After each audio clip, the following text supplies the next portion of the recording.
Mutual fund investment is subject to market risk. हे वाक्य आपल्या चांगलंच परिचयाचं आहे.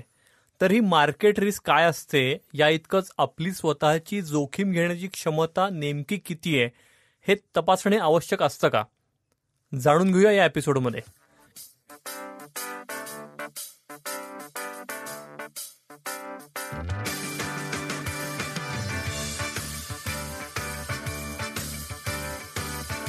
फंडा म्युच्युअल फंडाचा या आमच्या पॉडकास्टमध्ये सगळ्या गुंतवणूकदारांचं अगदी मनापासून स्वागत.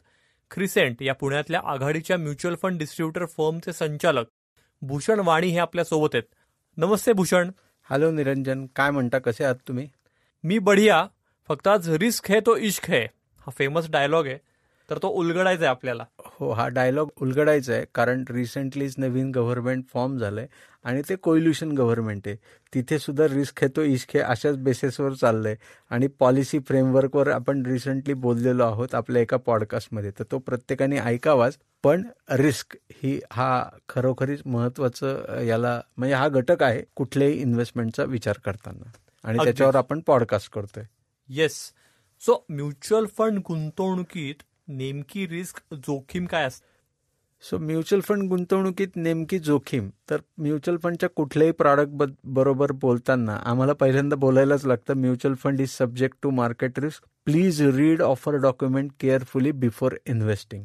आता हे वाक्य सुरुवातीला किंवा शेवटी हे बोलायचंय हे बंधनकारक आहे आणि हे इन्व्हेस्टरपर्यंत पोहोचणं गरजेचं आहे. आता मला कायम असं वाटतं निरंजनजी की भारतात कुठल्याही इन्व्हेस्टमेंटचं जर प्रॉडक्ट घेतलं तर कुठल्याही प्रॉडक्टबद्दल रिस्क म्हणजे कुठल्याही प्रॉडक्ट सांगताना, एक्सप्लेन करताना, डिस्क्राईब करताना रिस्कबद्दल कुठेच बोललं जात नाही.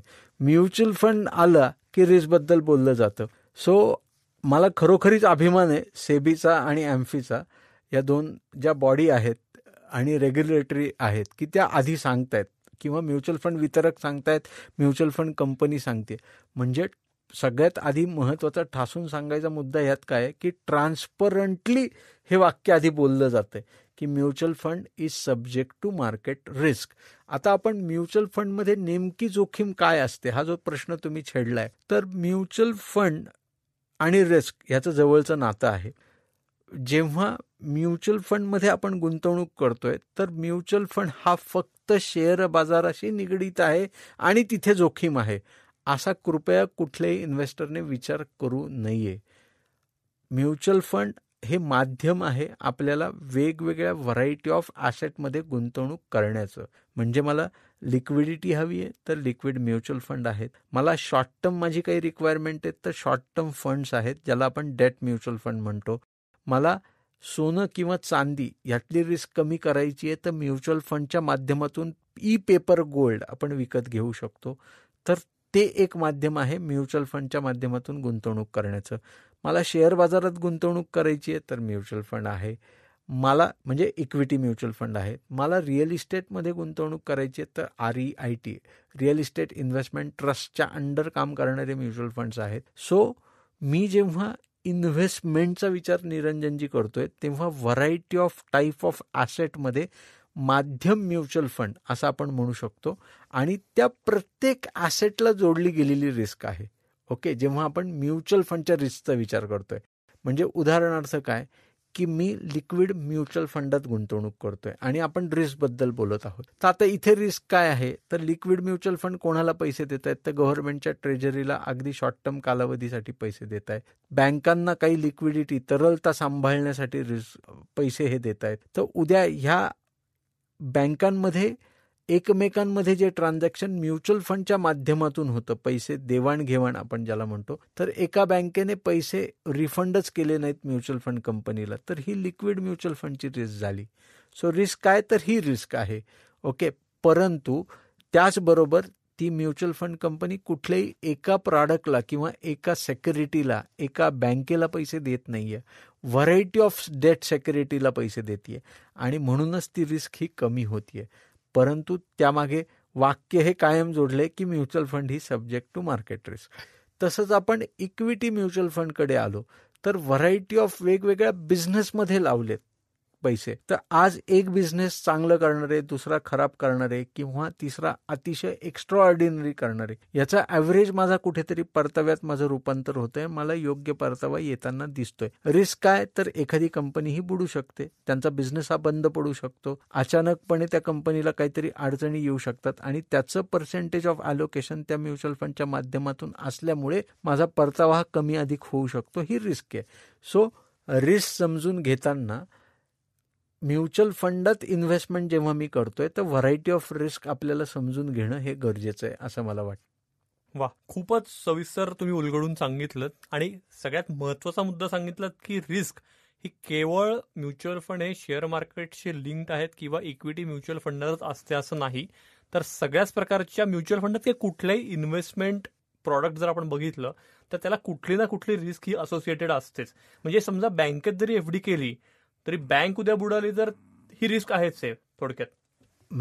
जनरली आपण अदर प्रॉडक्टबद्दल बोलणं चुकीचं आहे, म्हणजे मी ॲज अ म्युच्युअल फंड वितरक म्हणून, परंतु बँक बुडाली तर ही रिस्क नक्कीच आहे निरंजनजी. त्याचबरोबर RBIने इन्व्हेस्टरच्या हातात काय ठेवलंय, मी अगदी 5 कोटी रुपयांची जरी एफडी केली तरी मला 5 लाख रुपये परताव्याच्या स्वरूपात मिळणार आहेत. परतावा म्हणजे माझे पैसे, प्रिन्सिपल अमाऊंट मला परत मिळणार आहे. जर ती बँक उद्या बुडाली तर आणि त्याचे पैसे जर परत येणार नसतील तर तो माझा, मी इन्शुअर्ड किती आहे तर 5 लाख रुपयांसाठी. ओके, तर ही देखील रिस्क आहे. सो रिस्क ही प्रत्येक इन्व्हेस्टमेंटमध्ये आहे, परंतु म्युच्युअल फंडने ती ट्रान्सपरंटली सांगितली आहे. ह्याचा मला खरंच अभिमान आहे की mutual fund is subject to market risk, आणि ती पहिल्या क्षणी सांगितलेली आहे.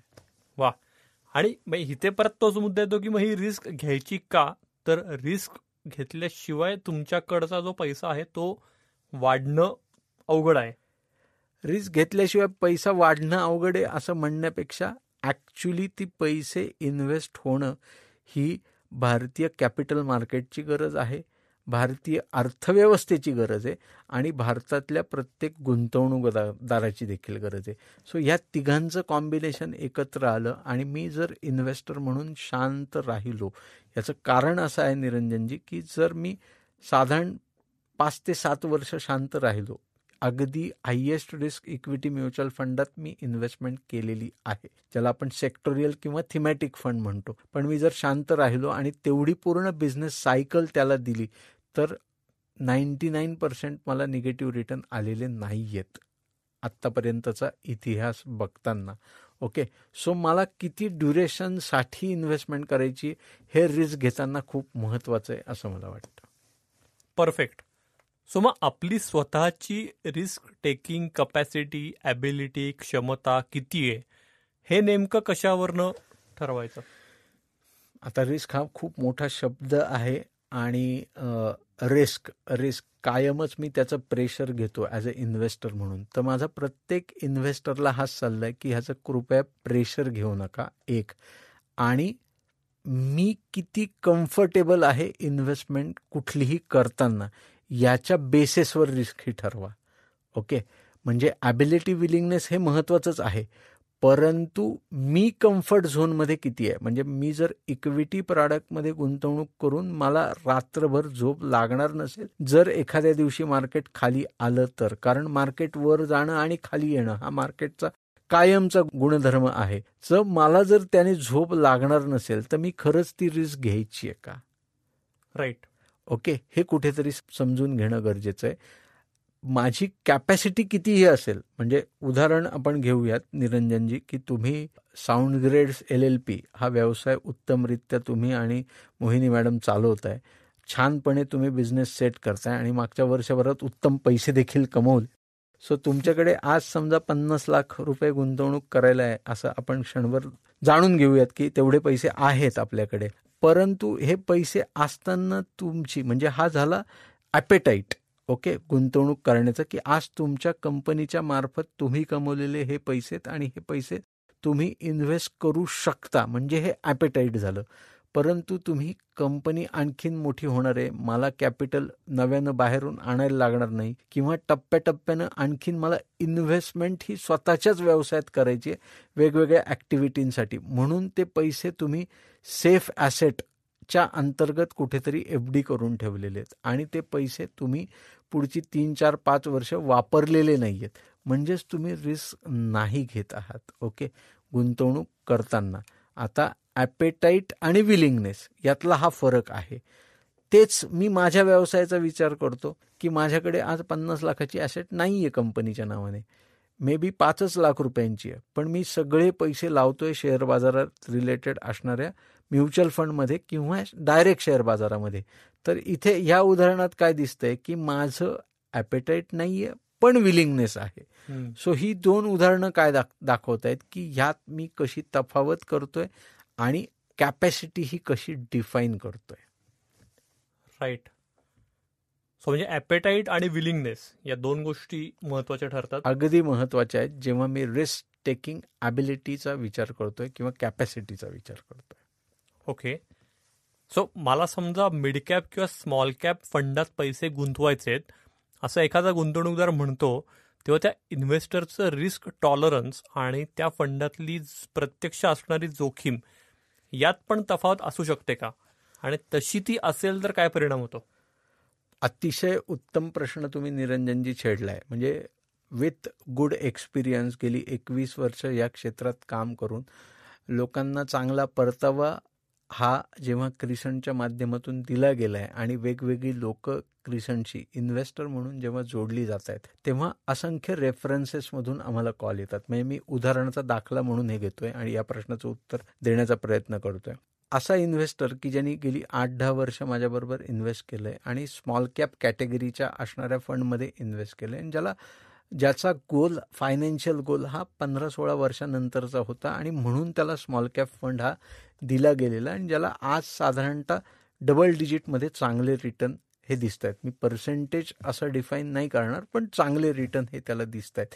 आता जेव्हा हे रिटर्न त्याला दिसत आहेत किंबहुना त्याचा 15-16 वर्षानंतरचा गोल हा 10व्या-11व्या वर्षीच अचीव्ह होताना दिसतोय आणि मग त्याला तो कम्फर्ट आलाय, तर त्या बेसिसवर तो कोणाला तरी रेफरन्स देतोय. कलकत्त्यामध्ये माणूस बसलाय, मी पुण्यातून ऑपरेट करतोय आणि मग मला सडनली कलकत्त्यावरून फोन येतोय. म्हणजे असं घडलंय म्हणून मी हे तुम्हाला सांगतोय की आपने वो कपूर साहब को इन्वेस्टमेंट दिया था, स्मॉल कैप में उन्होंने इन्वेस्टमेंट किया था और मुझे भी इन्वेस्टमेंट करना है, मुझे वही स्मॉल कैप फंड चाहिए क्योंकि उसने बहुत अच्छा रिटर्न दिया है और हम कैसे कर सकते. आता जेव्हा कलकत्त्यामधून फोनवर व्यक्ती मला सांगतेय की मला इन्व्हेस्टमेंट ही स्मॉल कॅपमध्ये करायची आहे, जनरली जेव्हा मी स्मॉल कॅपमध्ये इन्व्हेस्टमेंट घेतोय किंवा मिड कॅपमध्ये इन्व्हेस्टमेंट घेतोय तर मला असं वाटतं निरंजनजी की मी पर्सनली त्या माणसाला भेटलं पाहिजे.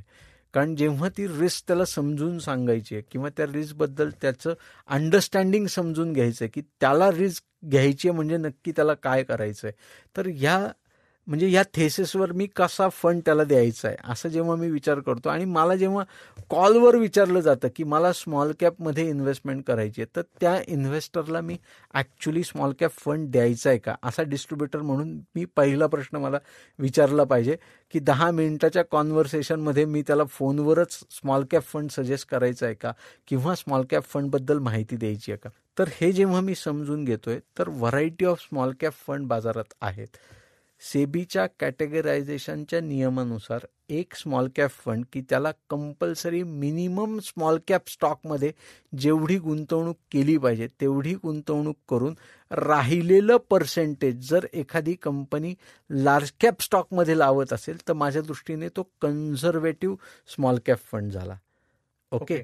आणि मग असा जेव्हा इन्व्हेस्टर कलकत्त्याहून फोन करतोय तेव्हा मी त्याला कब्बूर सरांचा इन्व्हेस्टमेंट केलेला स्मॉल कॅप फंड देत नसून, कारण तो over aggressive small cap fund आहे आणि आम्ही 1 to 1 त्याबद्दल बोललेलो आहोत. त्या रिस्कबद्दल त्यांना मी व्यवस्थित सांगितलेलं आहे आणि जे मी फोनवर इतक्या प्रमाणात मोठ्या प्रमाणात एक्सप्लेन नाही करू शकत कारण त्या इन्व्हेस्टरच्या चेहऱ्यावरचे हावभाव देखील तितकेच महत्त्वाचे आहेत जेव्हा मी त्याची इन्व्हेस्टमेंट घेतोय आणि त्याला त्या रिस्कबद्दल सांगतोय असं मला वाटतं. तर हे सगळं समजून घेऊन त्याचं फॅमिली बॅकग्राऊंड समजून घेऊन त्या सगळ्या गोष्टींचा अंदाज घेत त्याला स्मॉल कॅप फंड देणं आणि माझी स्वतःची डिस्ट्रीब्युटर म्हणून मार्केटची प्रत जपणं, ओके, हे देखील तितकंच महत्त्वाचं काम आहे आणि म्हणून मग मी कॉन्झर्वेटिव्ह स्मॉल कॅप फंड त्याला देण्याचा प्रयत्न हा करतो. सो त्यातली जोखीम, रिस्क टॉलरन्स ह्यातली तफावत हे सगळं समजून घेऊन असे जेव्हा रेफरन्समधून कॉल येतात, कारण कसं होतं की इन्व्हेस्टरचा माइंडसेट हा मागची 2 वर्ष 3 वर्ष 5 वर्ष काय परतावा दिलेला आहे हे कुठेतरी ऑनलाईन मीडियाच्या माध्यमातून चेक करून मग त्या फंडबद्दल चौकशी करणं आणि त्या फंडबद्दल आग्रही राहणं असं बऱ्याचदा म्हणजे घडताना दिसतं. पण ते तसं नसून त्यांनी त्याचं रिस्क हे तपासून ती रिस्क डिस्ट्रीब्युटरने समजून घेऊन त्याचं ॲपेटाईट विलिंगनेस त्याला समजून सांगून आणि मग त्या मिड अँड स्मॉल कॅपला इन्व्हेस्टमेंट घेणं हे गरजेचं आहे असं मला वाटतं. म्हणजे to marry with the fund, okay, असं आम्ही कायम म्हणतो. कारण मिड कॅप स्मॉल कॅपचा जेव्हा विचार येतो तेव्हा मिनिमम 10 वर्ष इन्व्हेस्टमेंट होणं गरजेचं आहे असं माझं अगदी म्हणजे आवर्जून मत आहे असं आपण म्हणू शकतो ॲज अ वितरक म्हणून, डिस्ट्रीब्युटर म्हणून, क्रिसंट म्हणून. ओके, म्हणजे तुम्ही आत्ता जे म्हणताय त्याच्यावरनं आणखी एक मुद्दा पटतोय की investment is not just about finance but it's also about psychology and psyche of the investor. 100% Niranjanji. कारण जेव्हा आपण इन्व्हेस्टमेंटचे रिटर्न बघतो, म्हणजे there is a fund which has been launch 30 years back, okay, ज्या फंडने 27-28% वार्षिक परतावा दिलाय, ओके. आता हा फंडने दिलाय, पण खरोखरीच इन्व्हेस्टरला तो मिळाला आहे का असं जर बघितलं तर यात खूप मोठी तफावत गॅप ही दिसते आणि ती गॅप म्हणजे ती बिहेवियरची गॅप. अगदी येस. सो ही बिहेवियर सायकोलॉजी समजून घेणं खरोखर गरजेचं आहे प्रत्येक इन्व्हेस्टरनी स्वतःची. पुढे जाऊया. म्युच्युअल फंडाच्या प्रकारानुसार त्या गुंतवणुकीतली जोखीमही बदलते का? नक्कीच बदलते. आपण मिड कॅप फंडांबद्दल आधीच्या प्रश्नांमध्ये बोललो, स्मॉल कॅप फंडबद्दल बोललो, तर प्रत्येक फंडच्या स्टाईलनुसार त्याची रिस्क ही बदलणार आहे. आता रिस्क ही बदलणार आहे ह्याचा अर्थ एखादा मिड कॅप फंड खूप रिस्की आहे आणि एखादा लार्ज कॅप फंड कमी रिस्की आहे. डेफिनेशन वाईज आपण अंडरस्टँडिंगसाठी तसं म्हणू शकतो. परंतु आता एखादा लार्ज कॅप फंड एका पर्टिक्युलर स्टॉकला 8-9-10% इन्व्हेस्टेड असेल तर कदाचित ती रिस्क जास्त असू शकते. आणि ॲट दी सेम टाईम एखादा मिड कॅप फंड हा मिड कॅप कॅटेगरीमध्ये साधारणतः त्याला जे ॲलोकेशन करायचं आहे त्या प्रत्येक सेक्युरिटीमध्ये 1.5 आणि 2% इन्व्हेस्टेड असेल तर पर्सेंटेज ऑफ ॲलोकेशन वाईज ती रिस्क ही कमी असू शकते. ओके, म्हणजेच म्युच्युअल फंडाच्या प्रकारानुसार रिस्क ही डेफिनेटली बदलते जसा प्रश्न तुम्ही विचारलाय. ओके, पण दरवेळी तसं असेलच असं नाही. कारण याच्यात सुद्धा क्वालिटी नॉन क्वालिटी हा जो आस्पेक्ट येतो, म्हणजे बाजारातली प्रत्येक कंपनी ही क्वालिटी कंपनीच आहे आणि ती जर मी क्वालिटी निवडली तरच मी कमी जोखीम घेतोय असंही नाही. आणि ॲट दी सेम टाईम मला जेव्हा योग्य परतावा इन्व्हेस्टरच्या पारड्यात घालायचं आहे तेव्हा मी नॉन क्वालिटी कंपनी ही भविष्यात क्वालिटी होईल असं म्हणजे प्री डिफाईन करून किंवा प्री जज करून त्याच्यात इन्व्हेस्टमेंट करतोय आणि योग्य इन्व्हेस्टरला परतावा हा मिळवून देतोय. तेच फंड मॅनेजरचं आणि ॲनालिस्टचं किंबहुना म्युच्युअल फंड डिस्ट्रीब्युटरचं कॅलिबर आहे असं मला वाटतं. आणि त्याच बेसिसवर माझा पोर्टफोलिओची जोखीम ही असते आणि त्या पद्धतीने फंड हा निवडला जावा असं मला वाटतं. ओके, सो मग गुंतवणुकीतली ओव्हरऑल रिस्क किंवा जोखीम कमी करण्यासाठी पोर्टफोलिओ रिबॅलन्सिंग करण्याचं सुचवलं जातं का?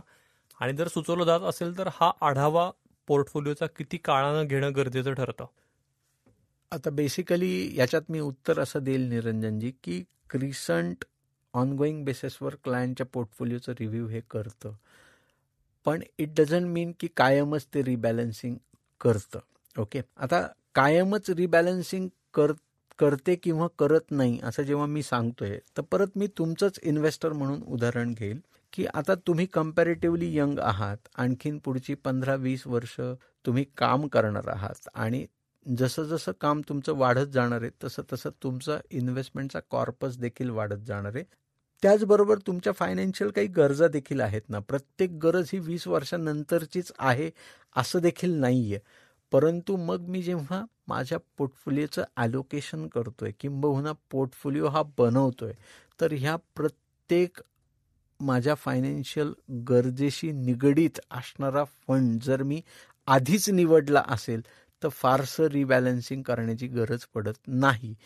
आता बॅलन्सिंग किंवा फंड माझा पोर्टफोलिओ स्ट्रक्चर करताना स्ट्रॅटेजिक इन्व्हेस्टमेंट किंवा टॅक्टिकल इन्व्हेस्टमेंट अशा अर्थाने इन्व्हेस्टमेंट या होऊ शकतात.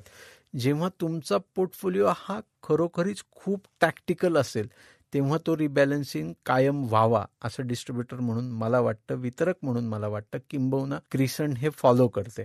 परंतु तुम्ही जर स्ट्रॅटेजिक ॲसेट ॲलोकेशन किंवा स्ट्रॅटेजिक प्रकारच्या इन्व्हेस्टमेंटमध्ये असाल किंवा जिथे फिक्स स्ट्रॅटेजी तुम्ही आखलेली आहे आणि एक पर्टिक्युलर फंड आहे जो 2 वर्षांसाठी आहे, एक पर्टिक्युलर म्युच्युअल फंड आहे जिथे तुम्ही 5 वर्षांसाठी गुंतवणूक केली, एक पर्टिक्युलर फंड आहे जिथे तुम्ही 15 वर्षांसाठी गुंतवणूक केली, तर उगीच दरवर्षी त्यातून पैसे काढून काहीतरी वेगळ्या शॉर्ट टर्मसाठी घालायचे आहेत, मग मार्केटचं टायमिंग करायचं आहे आणि मग परत मग मार्केट थोडंसं खाली आलं की मी इन्व्हेस्टमेंट करेल, असं करत बसण्यात तुम्ही तुमच्या इन्व्हेस्टमेंटचं कंपाऊंडिंग घालवताय.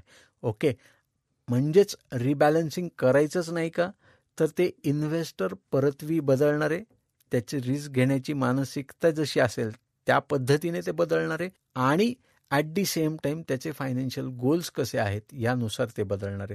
ह्याच्यात आणखीन पुढे जाऊन मी असं सांगेल निरंजनजी की प्रत्येक इन्व्हेस्टरने जर त्याचा एखादा खूप मोठा लॉंग टर्मचा गोल असेल आणि तो 15 वर्षांचा असेल किंवा 20 वर्षांचा असेल असं आपण क्षणभर गृहीत धरूयात आणि इन्व्हेस्टमेंटला 13, 14, 15 वर्ष कंप्लीट झालेली आहेत आणि तो कम्पॅरेटिव्हली त्याच्या गोलच्या जवळ पोहोचला आहे. ओके, म्हणजे तो क्वांटम त्याने अचीव केला आहे किंवा त्याच्या जवळपास तो आहे, तर तिथे रिबॅलन्सिंग करावं का, तर नक्कीच करावं. ओके, सो असं थोडंसं कस्टमर सेंट्रिक राहून प्रत्येक डिस्ट्रीब्युटर हा विचार करत असतो. क्रिसंट नक्कीच करते आणि इन्व्हेस्टरने देखील तो करावा. अगदीच, म्हणजे तुम्ही म्हटलात तसं वयानुरूप किंवा ज्या उद्दिष्टासाठी गुंतवणूक सुरू केली आहे त्याच्या जवळ पोहोचल्यावर तो रिबॅलन्सिंग करणं ही वेगळी गोष्ट आहे. पण सतत ते जर सुरुवातीपासूनच करायचा जर अप्रोच ठेवला तर कंपाऊंडिंग हे चक्रवाढ व्याजाचा जो परिणाम आहे तो साधणं अवघड होऊ शकतं. नक्कीच अवघड होऊ शकतं. एक शेवटचा प्रश्न, जोखमीचा विचार करतानाच गुंतवणूक ही आपल्या शॉर्ट टर्म आणि लॉंग टर्म गोल्सच्या दृष्टीनं योग्य आहे का, याचा आढावाही कसा घ्यायचा, म्हणजे गुंतवणूक सल्लागाराची भूमिका यात कशी महत्वाची ठरते? आता जोखमीचा विचार करताना आपल्याला शॉर्ट टर्म किंवा लॉंग टर्म गोलच्या दृष्टीनं याचा आढावा घ्यायचा आहे का, तर नक्कीच घ्यायचा आहे. आता जेव्हा आपण शॉर्ट टर्मचा विचार करतो, ओके, एक इन्व्हेस्टर माझ्याकडे येतो निरंजनजी, केस स्टडी म्हणून आपण बघूयात की भूषण मला शॉर्ट टर्म पण गुंतवणूक करायची आणि मला लॉंग टर्म पण करायची आहे. आता शॉर्ट टर्म करताना सुद्धा मला प्रायोरिटी ही माझी रिटर्न आहे. ओके, जेव्हा प्रायोरिटी ही माझी रिटर्न आहे आणि मला शॉर्ट टर्मसाठीचा फंड पाहिजे तर there is a specific fund called debt mutual fund. Okay, आता त्या डेट म्युच्युअल फंडमध्ये असा फंड आहे की जो डबल डिजिट रिटर्न जनरेट करू शकतो on the basis of the security where the fund has invested. Okay, तो कसा करू शकतो, तर मार्केटमध्ये असे डेट पेपर अवेलेबल आहेत की ज्या कंपन्या AA रेटेड आहेत किंवा A रेटेड आहेत, -A रेटेड आहेत. हे रेटिंग देण्याचं काम ह्या संस्था करतात, ज्या रेटिंग एजन्सी आहेत, ज्याला आपण क्रिसल किंवा इकरा नावाच्या संस्था असं म्हणू शकतो. तर त्यांनी ते रेटिंग दिलं आहे आणि ते रेटिंग अशा पद्धतीचं आहे, म्हणजे -A, AA, त्या प्रकारचा डिफाईन झालेला म्युच्युअल फंड आहे आणि जो मे बी हायर साईडला मला परताव्याची म्हणजे ज्याला म्युच्युअल फंडच्या भाषेत YTM असं म्हणतात, यील्ड टू मॅच्युरिटी, म्हणजे मला रिटर्न ऑन इन्व्हेस्टमेंट किती मिळणार आहे हे त्या फॅक्टशीटमध्ये YTMच्या स्वरूपात लिहिलेलं असतं.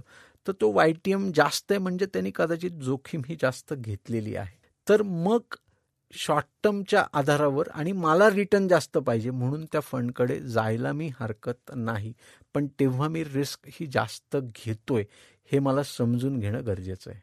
Okay, at the same time जेव्हा मी लॉंग टर्मचा विचार करतोय तेव्हा जर मी एखादा सेक्टोरियल फंड म्हणजे बँकिंग अँड फायनान्शियल सर्व्हिसेस किंवा कन्झ्युमर फंड किंवा मग health care opportunities fund, infrastructure fund, okay, energy fund, defence fund अशा प्रकारच्या फंडात जात असेल आणि ती मी पर्टिक्युलर सेक्टर रिलेटेड गुंतवणूक करत असेल तर मी कदाचित जास्त रिस्क घेतोय.